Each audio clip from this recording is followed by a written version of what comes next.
গোহত্যা সত্যিই বন্ধ করা উচিত, কারণ গরু আমাদের মা সমতুল্য। কিন্তু একটু থামুন, রিসেন্টলি আমাদের ভারতবর্ষে গোহত্যা বন্ধ, গরুকে রাষ্ট্রীয় মাতা হিসেবে স্বীকৃতি দেওয়ার জন্য আন্দোলন চলছে। গরুকে রাষ্ট্রীয় মাতা হিসেবে স্বীকৃতি দেওয়াতে তেমন কোনো সমস্যা ক্রিয়েট না হলেও গোহত্যা পুরোপুরি বন্ধ করে দিলে আমাদের ভারতবর্ষে এক বিশাল সমস্যার সম্মুখীন হতে পারে। তাই ভিডিওটি কোনো রকমের আবেগ নয়, বরং বিবেক দিয়ে বোঝার চেষ্টা করবে। ভারতের অধিকাংশ গ্রামের কৃষকেরা গরু পালন করেন, সেই গরু দুধ এবং গরু বিক্রি করার টাকা দিয়েই তাদের সংসার চলে। যখন গোহত্যা পুরোপুরি বন্ধ করে দেওয়া হবে, তখন তাদের কাছ থেকে কষায়ের গরু কেনা বন্ধ হয়ে যাবে, যার ফলে ওই কৃষকের উপর ফাইন্যান্সিয়াল ক্রাইসিস তৈরি হতে পারে। একটা গাভী কেবলমাত্র মেয়ে বাছুরই প্রসব করে না, ছেলে মেয়ে উভয় বাছুর জন্ম দেন। মেয়ে বাছুর হলে হয়তো দুধ দেবে, কিন্তু যখন ছেলে বাছুর হবে তখন তাকে দিয়ে কি করবেন? এখন হয়তো অনেকেই বলবেন গরু দিয়ে তো কৃষিকাজ করা যায়, এমনকি গরুর গাড়িও বানানো যায়। তো তাদের উদ্দেশ্যে বলতে চাই, বর্তমান সময় কৃষিকাজ করা যায় না, বরং অতীতে করা যেত। কারণ বর্তমান সময় সার ব্যবহার করে কেউ আর কৃষিকাজ করে না, কারণ এখন চাষাবাদ করার জন্য অত্যাধুনিক মেশিন এবং ট্রাক্টর বেরিয়েছে, যার ফলে তাকে বাধ্য হয়ে ওই সারকে রাস্তায় ছেড়ে দিতে হবে। আর যখন এই কাজ সমস্ত কৃষকেরা করবে, তখন বিপুল সংখ্যক অকেজ পশু খোলামেলা ঘুরে বেড়াবে, যার ফলে স্থানীয় পরিবেশ এবং সড়ক নিরাপত্তার জন্য হুমকির মুখে দাঁড়াবে। অন্যদিকে ছেড়ে দেওয়া সার তার খাদ্যের চাহিদা মেটানোর জন্য কৃষকেরা যে জমি চাষ করেছে, সেই জমির ফসল খেয়ে ওই কৃষককে চরম ক্ষতির মুখে ফেলতে পারে। তাছাড়া মানুষের ঘর বাড়ি ভাঙা,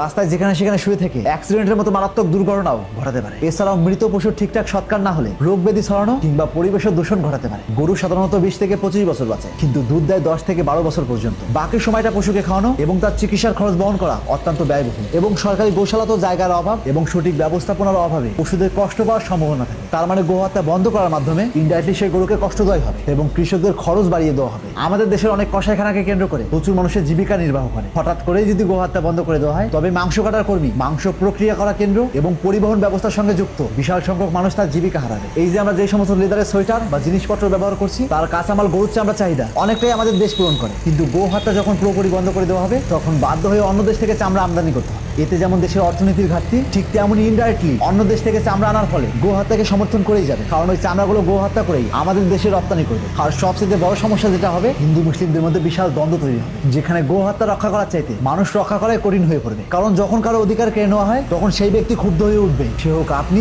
বা আমি। তখন এক ধর্ম আরেক ধর্মের প্রতি দাঙ্গা মারামারি বিবাদ করবে। কিন্তু বিপরীত দিকে যখন ওই সার কসাইয়ের কাছে বিক্রি করা হবে, তখন ওই সার বিক্রি করা কৃষক হাতে কিছু পয়সা পাবে, যার ফলে সেই ব্যক্তি কিছুটা স্বাবলম্বী হয়ে উঠবে। অন্যদিকে দেশের চামড়া চাহিদা মিটবে, এমনকি কৃষকদের ফসলও নষ্ট হবে না। অর্থাৎ সব দিক থেকেই পজিটিভ রেভিনিউ আসবে। এই যে আমরা যে গোমাতা রক্ষার উদ্দেশ্যে প্রতিবাদ করছি, এই প্রতিবাদের ফলে যখন গোহত্যা পুরোপুরি বন্ধ হয়ে যাবে, তখন সাধারণ মানুষ গরু পুষাই বন্ধ করে দেবে। কারণ বর্তমান সময় নিজের সন্তানই যদি কোনো রকমের ইনকাম না করে, তাকে নানান রকমের কটু কথা শুনতে হয়। আর সেখানে তো গরু কোন দুঃখে বিনা লাভে লস করে গরু পুষতে যাবে? আর যখন সমগ্র মানুষ গরু পোষা বন্ধ করে দেবে, তখন দেশে আরেক দুধের ক্রাইসিস তৈরি হবে। এতে একটা সময় দেশ নয়, বরং অন্য দেশ থেকে দুধ আমদানি করতে হবে, যার ফলে কিঞ্চিত পরিমাণে হলো দেশের অর্থনীতি হুমকির মুখে পড়বে। যেখানে অন্য দেশে গরু রপ্তানি করার ফলে একটা মোটা অঙ্কের টাকা আমাদের দেশে আসতো, তার পরিবর্তে এই দেশ থেকে অন্য দেশে টাকা যাবে। ধরে নিলাম পরিত্যক্ত গরুর জন্য গোশালা তৈরি করা হবে, কিন্তু একবার ভাবুন তো, এর জন্য দেশের বা জনগণের কতটুকু লাভ রয়েছে লোকসান ছাড়া? প্রত্যেকটা প্রাণীকে পোষার জন্য খাবারের প্রয়োজন। যখন দেশের একটা বড় অঙ্কের টাকা কোনো লাভ ছাড়া এই গরুর জন্য ধার্য করা হবে, তখন কি দেশের খাদ্যের ক্রাইসিস তৈরি হতে পারে না? অবশ্যই পারে। দেশের টাকা সেখানে ইনভেস্ট করা উচিত যেখানে দেশের জন্য প্রফিট আসবে। দেশের টাকা জিরো প্রফিটে ব্যয় করা দেশের জন্য ক্ষতি। আর যদি ধর্মের কারণে গোহত্যা বন্ধ করা হয়, তবে হিন্দু পুরাণ অনুযায়ী ভগবান বিষ্ণুর অবতার বরাহ শুকরের রূপ ধারণ করেছিলেন, তবে শুকর হত্যা নিয়েও প্রতিবাদ হওয়া উচিত। না হলে বিষয়টি এমন হয়ে যাবে জোরজার মুলুকতা। তো আপনার ব্যক্তিগত মতামত কি?